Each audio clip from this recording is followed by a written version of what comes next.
Picture this, you're a rookie lawyer, always at the top of your class. You join a prestigious law firm, driven by a strong sense of justice, only to find yourself under the wing of a cold and exacting mentor. Yet, it's this very mentor, with a lifetime of experience, who ends up teaching you the most invaluable lessons.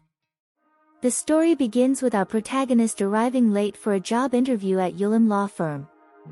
Although her mistake was not overlooked, Hyomin gets a second chance when they realize she was first in her class and not entirely unfamiliar to them. After all, they had seen her in action, and the girl truly has a knack for it. That evening, while chatting with her friends, the protagonist receives a message informing her that she passed and secured a position at the firm. The next day, we see the swearing-in ceremony for new lawyers, during which Hyomin discovers that one of her new colleagues was in the same university class as her. In fact, Guk Hyen was even surprised to see her, as one of the largest law firms had been pursuing her.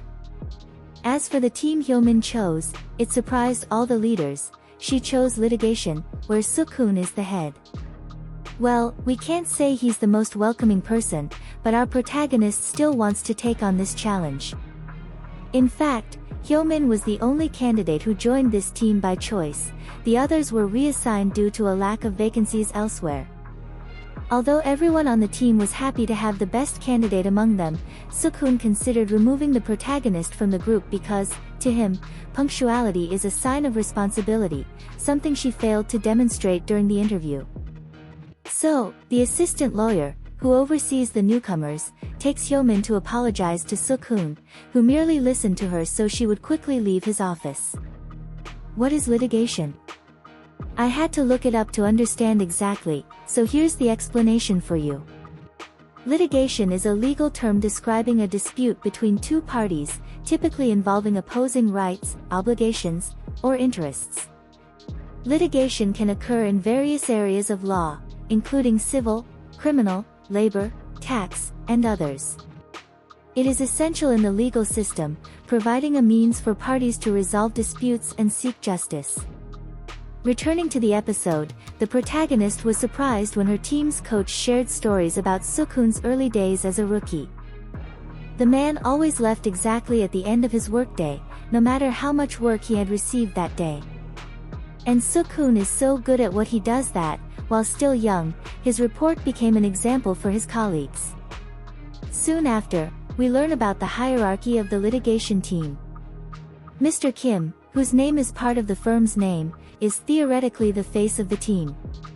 However, in practice, it is Suk-hoon and Min-jong who manage the cases and act as the bosses. The next day, the protagonist attended a hearing that the team's coach sent her to.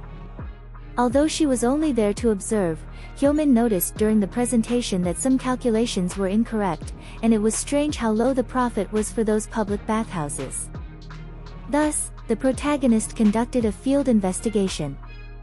She spent 2 days outside the office and saw firsthand what was happening. Of course, when she returned to the office, Suk-hoon was about to fire her on the spot, but Hyomin had informed her coach she would be out. In the end, her work was successful, as there was indeed something wrong. Someone was siphoning gas, which led to the court ruling in favor of the product company. Hyomin's work was so impressive that very day, several gas supply companies got her contact information to have the protagonist represent them, as they had also suffered losses. Thus, the firm gained more clients. That evening, Hyomin went to celebrate her victory with her boyfriend. However, when he ended up running into her boss, she realized the reason he was dating her. Before her qualities had even shown, he always cited her father, who is a judge, and her mother, who is also a renowned law professor, as if he was only with the protagonist for the status her family holds. Later, while discussing this in the car, the man commented that he is proud of the family she comes from and the genes she carries, which he certainly wants to pass on to his children. Meanwhile, Suk-hoon was watching a recording at his home. It showed a woman, who appears to be his wife, and a very cute little dog. The next day, a case arrives at the firm involving a man who destroyed expensive equipment at a fertility clinic for not fulfilling a part of their agreement. Although he was within his rights to demand justice, the man ended up being arrested for his actions. Later that day, we see Suk-hoon leaving work early to pick up his dog from what appears to be a daycare, and at that moment, we discover that he sees the dog as his son. Switching to the protagonist, she is at a coffee shop with her boyfriend and is surprised when he slides a ring across the table. Hyo-min believes now is the right time to tell him about her twin sister. Since the man spoke so much about her genes that night, he should know that the protagonist carries a possibility of her children being born with hearing issues. For her, this doesn't prevent her from wanting to have children, but apparently, it does for her boyfriend, as after this conversation, the two end their relationship, and he ignores her. Returning to the case of that man, we learn what happened between him and the clinic. It turns out that he and his wife sought out the clinic to have a baby. After the man underwent the necessary procedures, he ended up facing cancer. During the surgery to remove the tumor, he became infertile. Therefore, his last hope was the sample he had left at the clinic.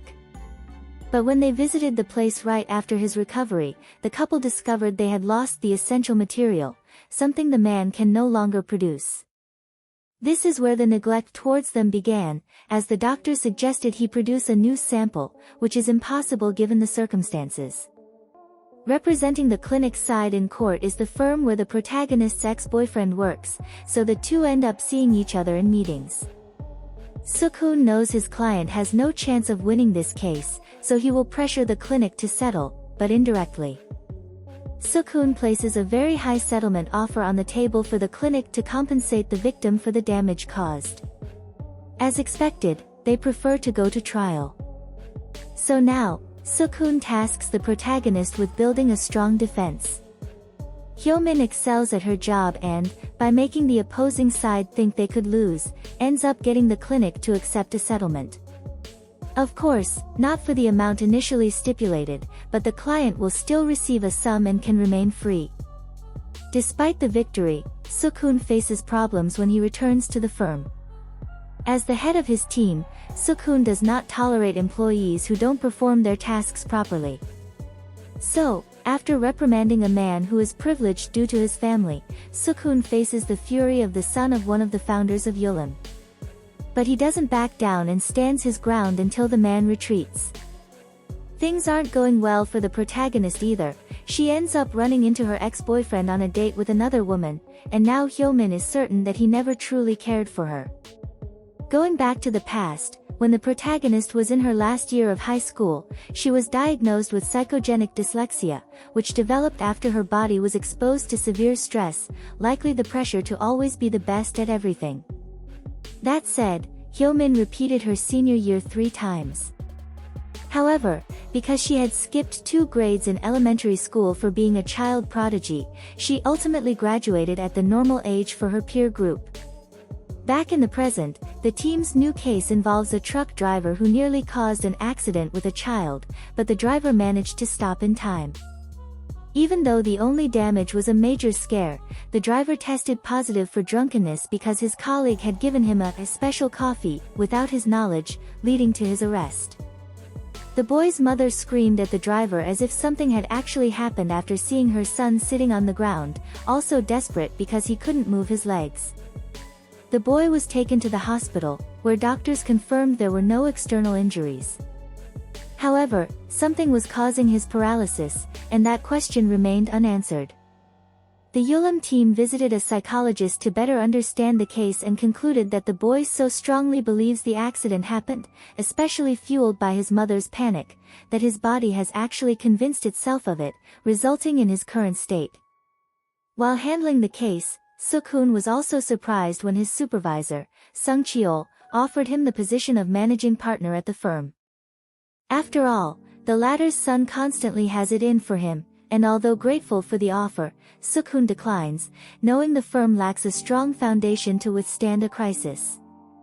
In the next scene, Hyo-min and Suk-hoon go to the firm representing the boy's mother's side. Once again, the person handling the case for the opposing side is the protagonist's ex, and this time he played dirty by deliberately providing the wrong meeting time. Even so, Hyomin and Sukun are far better than the mother's side and manage to buy time for the driver, as the protagonist's ex did not yet have all the necessary information to proceed. Now in court, during the first hearing, the imbalance carried by the boy's mother was notable to the public, and so Hyomin built the defense for the case.